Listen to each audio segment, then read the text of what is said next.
Assalamualaikum warahmatullahi wabarakatuh.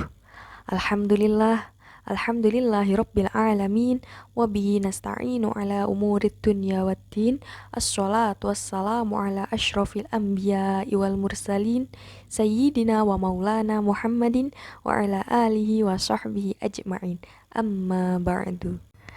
Halo teman-teman, kembali lagi bersama aku Nur Fadilah. Di sini aku akan sedikit bercerita tentang kisah Siti Masyitoh. Ada yang udah pernah dengar kisah Siti Masyitoh?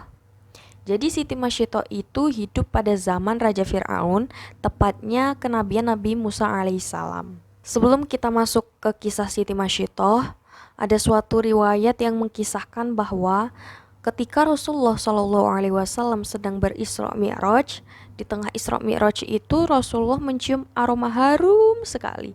Kemudian Rasulullah bertanya kepada malaikat Jibril, "Wahai Jibril, harum apa ini?"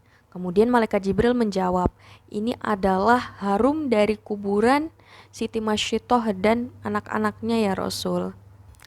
Nah, seperti apa sih kisah Siti Masyitoh hingga kuburannya begitu wangi, bahkan sampai Rasulullah Isra Mi'raj itu tercium aroma wangi dari kuburan tersebut.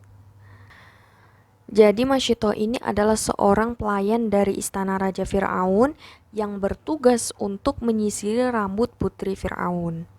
Nah, Siti Masyitoh memiliki suami yang bernama Hadakil.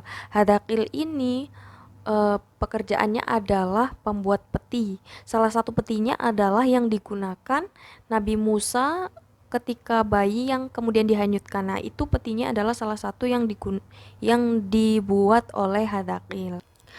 Meskipun menjadi pelayan dari istana Raja Fir'aun, tetapi mereka tetap beriman kepada Nabi Musa alaihissalam. Namun suatu ketika Siti Masyitoh telah menemukan suaminya meninggal dengan cara yang mengenaskan, yang ternyata dibunuh oleh Raja Fir'aun karena ketahuan beriman kepada Nabi Musa alaihissalam. Nah, sebelum meninggalnya Hadakil itu sempat terjadi perdebatan dengan Raja Fir'aun sehingga terungkaplah keimanan Hadakil, dan Hadakil pun tetap memegang teguh keimanannya, sehingga Raja Fir'aun pun kan geram dan menjatuhkan hukuman mati kepada Hadakil dengan cara yang mengenaskan. Hadakil diikat di pohon kurma kemudian dihujani tusukan panah. Melihat suaminya yang meninggal dengan cara mengenaskan, tentu saja Siti Masyitoh itu sedih sekali. Nah, Siti Masyitoh berkeluh kesah kepada Siti Asyah, yaitu istri dari Raja Fir'aun.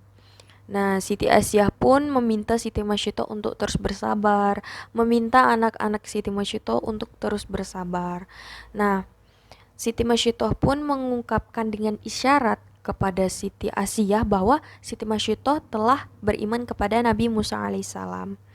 Nah, Siti Asyah paham dengan isyarat tersebut. Nah, di akhir dari berkeluh kesah tersebut, Siti Asyah pun memberi isyarat kepada Siti Masyitoh bahwa Siti Asyah juga telah beriman kepada Nabi Musa alaihissalam, namun ia menyembunyikannya dari Raja Fir'aun.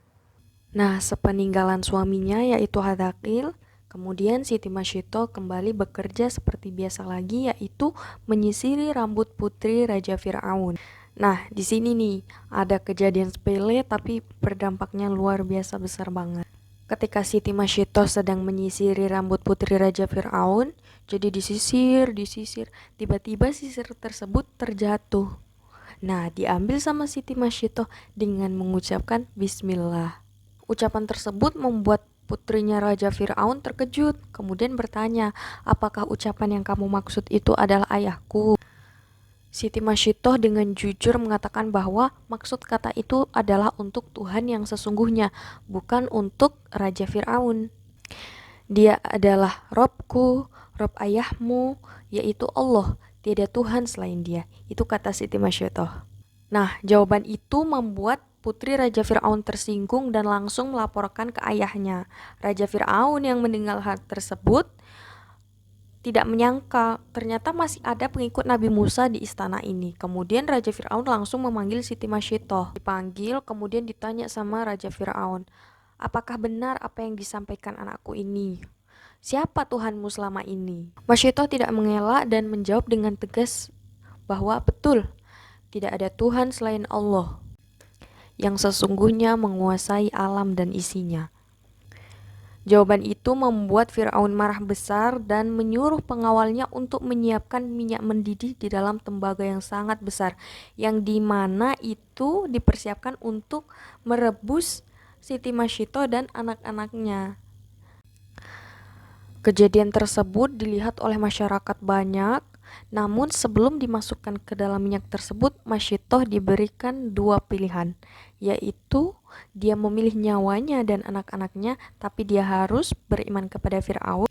Yang kedua, nyawanya terancam bila tidak mengakui ketuhanannya Raja Fir'aun. Sebagai perempuan yang beriman dan bertakwa kepada Allah, Siti Masyito sama sekali tidak gentar dengan hal apapun itu. Masyito tetap meyakini Tuhan yang sesungguhnya hanyalah Allah, dan kekuatan tersebut yang telah mempermalukan Fir'aun sehingga Fir'aun bertambah marah dan akhirnya dia melemparkan satu persatu anak dari Siti Masyito di depan mata Siti Masyito sendiri. Nah, kenapa sih Raja Fir'aun nyuruh anak-anaknya Siti Masyito dulu yang nyebur, baru Siti Masyitohnya? Karena itu memang niatnya Raja Fir'aun supaya Siti Masyito tersiksa. Karena seorang ibu mana yang gak tersiksa melihat anaknya, apalagi dimasukin ke bejana besar yang ada minyak mendidih di dalamnya. Apalagi salah satu dari anak Siti Masyito ada yang masih menyusui. Tapi ya qadarullah, bayi Siti Masyito itu yang masih menyusui itu dapat berbicara dan mengatakan bahwa jangan takut dan sangsi wahai ibuku, karena kematian kita akan mendapat ganjaran dari Allah Ta'ala dan pintu surga akan terbuka menanti kedatangan kita. Riwayat lain mengatakan bahwa bayi Masyitoh meyakinkan ibunya dengan mengatakan bahwa sabarlah wahai ibuku, sesungguhnya kita dalam pihak yang benar. Wahai ibuku, masukkanlah, karena sesungguhnya siksa dunia lebih ringan daripada siksa akhirat. Kata-kata bayi Masyito tersebut membuat Masyito tambah kuat dan menyeburkan dirinya dan bayinya ke dalam bejana tersebut. Namun sebelum menyeburkan diri, Siti Masyito membaca Bismillahirrahmanirrahim, Allahu Akbar, baru menyeburkan dirinya ke dalam bejana. Dan ketika Siti Masyito dan bayinya terebus dalam minyak panas tersebut, tercium aroma yang sangat wangi sekali, bau harum sekali dalam bejana tersebut. Setelah itu, tulang belulang dari Siti Masyito dan anak-anaknya dikumpulkan dan dikuburkan, dan di kuburan tersebut itu tercium aroma wangi sekali, yang dimana wangi tersebut tercium hingga Rasulullah Isra Mi'raj. Nah, dalam suatu riwayat ada yang mengatakan bahwa Siti Masyito dan anak-anaknya itu telah dicabut nyawanya sebelum masuk ke dalam ke dalam minyak mendidih tersebut. Nah, demikian ya teman-teman kisah Siti Masyito. Semoga yang sedikit ini bisa bermanfaat. Wassalamualaikum warahmatullahi wabarakatuh.